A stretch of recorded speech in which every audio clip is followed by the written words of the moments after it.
Sebelum menonton, jangan lupa like, subscribe, dan tekan tombol lonceng. Selamat menyaksikan. Halo sahabat Eljon, kembali lagi di Eljon Medical Forum bersama saya Cynthia. Dan tentunya di Eljon Medical Forum ini kita akan membahas seputar dunia kesehatan. Hari ini kita akan bahas bagaimana vaksinasi terhadap orang dewasa akan kita bahas. Dan juga hari ini kita akan kehadiran narasumber sudah bersama saya secara virtual. Hadir ada Dr. Alius Cahyadi, dokter spesialis penyakit dalam. Halo Dr. Alius, Salam sehat selalu. salam sehat selalu. Hari ini kita bahas soal vaksin ya dokter. Siap, Mbak. Oke, mungkin saya langsung ke pertanyaannya, dokter. Yang pertama kita bahas mungkin terkait vaksinnya dulu ya, dok. Vaksin Ya. ini sebenarnya ada apa aja sih, dokter, khususnya untuk orang dewasa yang kita bahas, manfaatnya apa, dokter, bagi tubuh?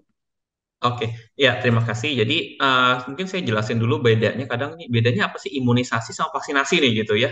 Jadi secara umum itu imunisasi adalah pemberian ya, artinya memberikan suatu zat atau um, apapun itu dari luar ya untuk meningkatkan daya tahan tubuh kita. Nah, imunisasi itu ada aktif, ada pasif.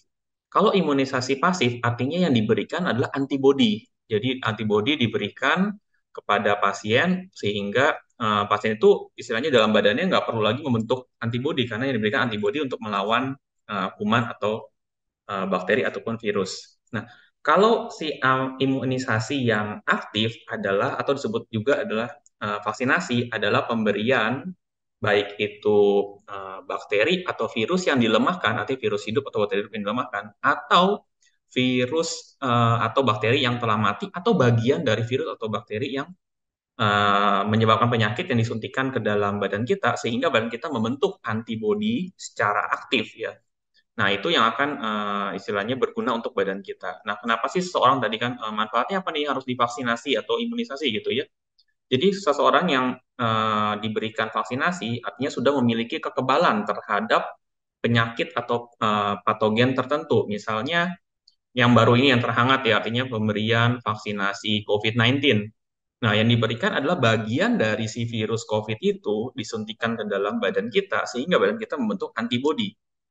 Gunanya apa? Gunanya kalau kita terserang oleh virus yang COVID ini ya, badan kita udah siap dan penyakitnya tidak menjadi berat. Itu untuk secara individual ya. Nah, efek jangka panjang atau untuk secara komunitasnya apa? Itu yang disebut sebagai herd immunity. Tujuannya apa? Eradikasi dari penyakit ini. Seperti itu, Mbak. Oke, jadi tadi ada perbedaan sedikit ya, dokter, ya, vaksin Ya, sama imunisasi. imunisasi. Nah, kalau jenis-jenisnya sendiri, dokter, mungkin kan orang tahu lebih banyak itu soal familiarnya karena adanya COVID gitu ya, dokter. Akhirnya lebih Ya. familiar tentang vaksin. Sebetulnya apa aja nih, dokter, jenisnya? Mungkin juga yang mana yang wajib divaksinkan ke orang dewasa atau seperti apa, dok? Ya, jadi memang istilahnya pada orang dewasa sendiri pun kami dari PAPDI ya, jadi Perhimpunan Dokter Spesialis Penyakit Dalam juga memiliki jadwal vaksinasi untuk dewasa. Jadi nggak cuma anak-anak aja yang punya jadwal vaksinasi, pada dewasa pun ada yang kita jadwal vaksinasi untuk orang dewasa. Secara umum mungkin hampir sama ya yang kita berikan yaitu baik itu bakteri ataupun virus yang memang istilahnya disuntikan ke dalam badan kita untuk membentuk antibodi. Nah, untuk jadwal vaksinasi sendiri nanti mungkin bisa kita share ya, artinya tuh bisa cari juga salah satunya mungkin yang kita bisa ini ya ada untuk influenza, untuk pneumonia, untuk virus ya human papilloma virus, kemudian varicella, MMR. Jadi masih banyak sih jenisnya dan itu jadwalnya nanti akan ada berapa dosis, itu nanti harus dikonsultasikan dengan dokternya ya, artinya untuk jadwal pemberian vaksinasinya. Nah, kemudian dokter, apakah mungkin ada golongan-golongan tertentu gitu, dokter, orang dewasa ini yang tidak diperbolehkan untuk menerima vaksin, dok? Oke. Pertama, jadi kalau kita bilang mengenai kontraindikasi ya seseorang itu nggak boleh divaksin nih. Pertama, pasien itu memang ada riwayat alergi atau alergi berat terhadap vaksin yang sama. Ya, jadi misalnya pemberian vaksin COVID kemarin nih, pada saat pemberian dosis pertama terjadi reaksi berat pada pasien ini, maka tidak dianjurkan untuk pemberian dosis selanjutnya dengan vaksin yang sama gitu. Jadi satu pasti ada riwayat alergi berat terhadap vaksin tersebut. Itu udah pasti kontraindikasi. Kemudian juga orang-orang mungkin bukan kontraindikasi yang absolut ya, artinya memang relatif. Artinya pada misalnya dengan gangguan imunitas ya. Jadi bukan kontraindikasi nggak boleh, tapi harus dengan pengawasan. Mungkin seperti itu. Jadi memang pada orang-orang tertentu baiknya dikonsultasikan dulu sebelum melakukan vaksinasi. Itu sih. Oke. Kalau misalnya ada yang nggak tahu alergi gitu, bisa dites terlebih dahulu berarti ya dok ya? Untuk alergi sih jujur dari kami, artinya kita sebagai dokter atau tenaga medis, kita nggak pernah tahu siapa yang akan terjadi alergi. Ya. Gitu. Ya, karena kan istilahnya tiap vaksin memiliki kandungan yang berbeda. Jadi kita Mm-mm. nggak tahu apakah misalnya alergi terhadap vaksin A, belum tentu alergi terhadap vaksin B. Betul. Oke. Kalau vaksin yang saat ini mungkin sering digunakan di Indonesia apa dokter? Maksudnya vaksin. Vaksin apa saja yang saat ini digunakan di Indonesia dok? Oh, iya, untuk jenis vaksinnya tadi ya, berdasarkan jadwal vaksinasi kita sih, artinya vaksinnya ada semua ya, artinya vaksin influenza, vaksin untuk KPV, kemudian vaksin untuk pneumonia, vaksin untuk MMR, kemudian vaksin untuk typhoid, hepatitis, itu sih ada semua. Dan yang untuk misalnya untuk berangkat naik haji ya, itu ada vaksin meningokokus, itu juga ada. Tapi memang beberapa tempat saat ini masih kosong ya, tapi sebenarnya ada di Indonesia pernah masuk. Oke. Kalau vaksin itu kan ada yang beberapa kali ya dok ya, sama kayak mungkin vaksin COVID dan Ya. lain-lain. Itu sebetulnya untuk apa sih dokter? Kenapa harus berkali-kali gitu diberikan dok? Ya, pertanyaan bagus nih Mbak. Jadi memang artinya eh, tadi jenis vaksin itu kan berbeda kandungannya. Jadi ada yang memang dia membangkitkan kalau kita antibodi atau imunitas yang seluler, ada yang humoral kita dalam bahasa medisnya. Jadi kalau memang ada yang dia membangkitkan tipe selular, nah biasanya ada sel memori nih. Jadi sebenarnya kayak eh, punya daya ingat lah. Jadi dia dikasih sekali udah cukup nih, dia bertahan secara lama di dalam badan kita. Tetapi ada memang yang istilahnya dalam sekian waktu jumlahnya akan menurun. Nah, makanya perlu dosis ulangan atau booster. Jadi untuk meningkatkan lagi antibodinya seperti itu. Jadi itu tiap vaksin akan berbeda dan kita sesuaikan dengan jadwal vaksinasi yang ada. Artinya memang kalau memang cukup satu kali dosis saja, mungkin satu kali aja. Atau ada yang misalnya satu dosis setiap 10 tahun, ada yang satu dosis setiap 3 tahun. Jadi itu berbeda-beda. Itu semua berdasarkan hasil penelitian. Pada saat itu memang mungkin antibodinya sudah menurun, jadi perlu dosis tambahan atau booster kita bilang. Oke. Tapi berarti ada juga dok yang cukup satu kali gitu dokter atau gimana? Ada yang cukup satu kali saja. Mm-mm. Oke. Nah, kemudian dokter, reaksinya dokter apa aja sih yang mungkin terjadi setelah divaksin dok? Ya, pertama pasti kita bilang ada yang reaksi ringan atau reaksi yang berat. Kalau reaksi ringan biasa hanya terlokalisir aja. Satu pasti namanya kalau disuntik pasti ada nyeri ya gitu kan. Kedua mungkin ada efeknya mungkin kemerahan atau sedikit bengkak gitu. Yaitu kita bilang reaksi yang ringan ya atau terlokalisir ya. Kalau reaksi yang berat ya tadi bagian dari reaksi alergi atau anafilaktik gitu ya. Itu bisa sampai shock orangnya ya atau penurunan kesadaran itu bisa. Atau memang istilahnya yang berat lagi ya tadi misalnya orang jadi sesek gitu karena reaksi alerginya. Makanya Oke. kadang beberapa eh, ini ya kita kalau vaksin itu harus memang di tempat fasilitas kesehatan ya. Kenapa? Karena supaya bisa terjadi reaksi alergi yang berat kita bisa tanganin segera. Oke. Kalau demam seperti beberapa vaksin COVID itu normal ya dok ya? Ya beberapa reaksi bisa demam juga itu ya masih yang ringan ya kadang kita bilangnya nggak berat. Oke.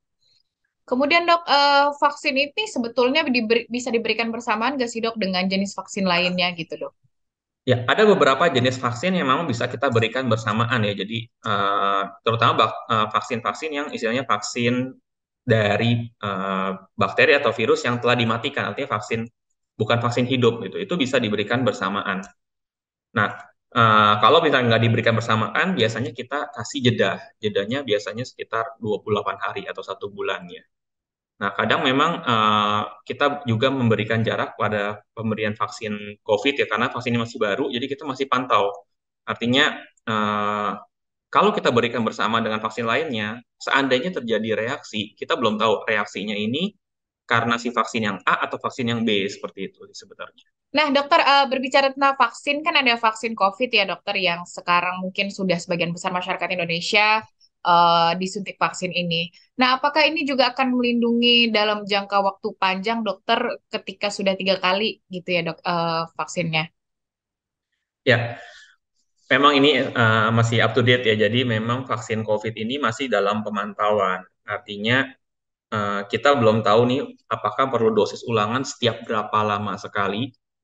Ya, jadi kita belum bisa bilang apakah dengan pemberian 3 kali atau 4 kali sudah cukup atau memang harus diberikan misalnya dosis ulangan setiap tahun seperti vaksin influenza. Itu masih belum ada informasi resmi dari ini ya pemerintah atau dari WHO seperti itu sih, Mbak. Oke, baik.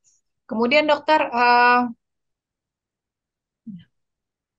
nah dokter apa yang harus dilakukan kalau misalnya ada beberapa reaksi tadi ya dokter ya, ketika pulang ke rumah mungkin ada gejala-gejala atau keluhan setelah vaksinasi, dok? Ya, pasti kalau memang istilah terjadi reaksi. Kalau reaksi yang segera sih pasti pas masih di observasi di klinik ataupun di rumah sakit itu akan langsung ditanganin ya. Nah, kadang kan yang terjadi misalnya sudah pulang ke rumah terjadi reaksi. Nah, kalau misalnya reaksi yang ringan tadi misalnya memar ya mungkin istilahnya eh, bisa dikompres saja atau mungkin di apa ya jangan terlalu banyak ini ya gerak untuk daerah yang terkena ya. Kalau saya reaksinya demam mungkin bisa diberikan paracetamol atau obat demam lainnya gitu. Kalau memang reaksinya berat, misalnya sesak atau misalnya jadi debar-debar atau apa, sebaiknya segera menghubungi tempat dilakukan vaksin tersebut. Nah, kemudian dokter ada juga yang bertanya ya dokter, vaksin ini sebetulnya bagaimana sih dok bekerja dalam tubuh ini untuk tadi menghindari dari virus mungkin ya dokter atau untuk meningkatkan imunitas tubuh dok? Ya, jadi tadi misalnya vaksin itu kan tadi ada vaksin yang memang isinya virus atau bakteri yang masih hidup tetapi dilemahkan, jadi sehingga tidak menimbulkan penyakit ya. Tapi dia akan berguna dalam badan membentuk antibodi tadi ya, artinya seperti pertahanan tubuh lah, artinya antibodi untuk bila terkena virus atau bakteri yang spesifik tadi, badan kita udah siap. Baik itu dia vaksin atau bakteri yang masih hidup dilemahkan kita suntikan, atau memang bagian dari virus atau bakteri ya, atau virus atau bakteri itu yang telah mati ya, artinya kita suntikan sehingga badan kita membentuk antibodi tersebut. Jadi gunanya kalau terkena virus atau bakteri yang sama ya. Jadi badan kita udah siap, tidak terjadi penyakit yang berat. Oke, baik. Tapi mungkin nggak sih dok vaksinasi ini bisa menimbulkan penyakit lain dokter? Menimbulkan penyakit lain, paling ya tadi kalau saya terjadi reaksi alergi ya. Jadi ya itu ini siapa reaksi alergi ya namanya. Tapi kalau penyakit lain sih enggak ya so far kita ini ya. Karena kan Oke. yang kita berikan dosisnya juga udah sesuai dengan berdasarkan penelitian ya. Jadi emang dengan dosis tersebut tidak akan menimbulkan penyakit, walaupun yang disuntikan adalah virus atau bakteri yang hidup, yang sudah dilemahkan. Oke, baik. Terakhir, Dokter Alius, mungkin apa yang harus dipersiapkan dokter pada saat ingin vaksin dokter atau apa yang harus dicari tahu gitu ya dok sebelum harus vaksin? Oke, pertama yang perlu cari tahu mengenai jadwal vaksinasinya, nanti bisa didiskusikan dengan dokter yang melayani vaksinasi ya, baik itu dokter umum di klinik ataupun dengan dokter penyakit dalam ya khususnya untuk dewasa ya. Dilihat dulu untuk jadwal vaksinasinya dan dilihat mana yang sudah pernah divaksin dan mana yang belum pernah. Tadi karena berhubungan, jadi kalau misalnya ada yang suntiknya cuma 1 kali aja seumur hidup, ya nggak perlu diulang gitu sebetulnya kan.